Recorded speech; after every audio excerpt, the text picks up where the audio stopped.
Erica, hindi na daw kinaya ang pambabas sa kanya. Bakit nga ba? So, yan po yung ating pag-uusapan. At syempre, bago natin pagpatuloy ang ating paksa for today's video, kung bago ka pa lang sa aking channel, please subscribe po, like yan. Pakit na rin po natin guys ang notification bell upang ma-update po tayo tuwing ako pinag-upload patungkol sa Team Kalingap. And please support po natin ang buong Team Kalingap, lalong-lalo na po kila Kuya Bal Kalingap Rob, no?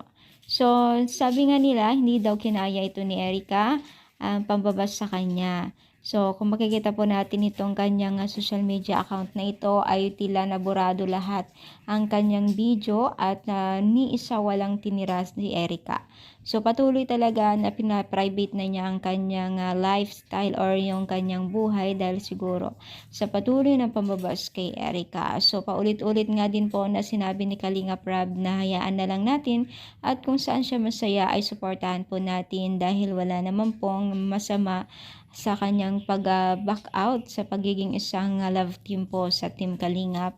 At syempre karapatan pa rin din niya ang magdesisyon. No? So iwasan po natin at kung meron man tayo nakikita na improvement sa kanyang buhay ay hayaan na lang natin. At least kung ano yung achievement niya ngayon ay achievement na rin po ng Team Kalingap.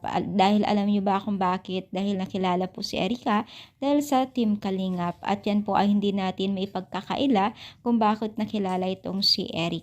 So hanggang ngayon pa rin parang tinutulungan pa rin naman po ng Team Kalingap kung meron mang nag-aabot sa kanya ng mga tulong galing sponsor.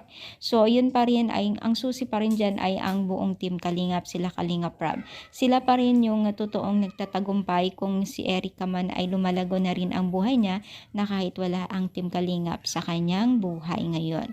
So ang gusto siguro ni Erica guys ay privacy talaga ang kanyang buhay at ayaw niya ng magulo, no? Ang gusto niya siguro katahimikan dahil siguro alam naman natin na talagang hindi pa binipitawan ng mga basher ni Erica. Bagamat po marami naman po talagang nagmamahal din kay Erica dahil syempre sa siguro na pagbawingan lang po dati ng sama ng loob dahil po biglang binitawan po ng kuya-kuya na si Edo. Kumbaga may mga bagay-bagay na kailangan natin intindihin, no? Kasi alam naman po ng Team Kalingap kung ano yung karapat-dapat action po sa mga beneficiaries kasi ayaw din naman nila na mapapahamak. Kaya guys, spread love lang po tayo. At umiwas po tayo yung nakakapagsalita ng hindi maganda. Especially po dito sa langarangan ng social media. At lalo naman po ay hindi naman po natin talaga totally kilala ang bawat isa sa atin. So i-comment down, palike ang ating video kung ano yung maging komento. Thank you and God bless.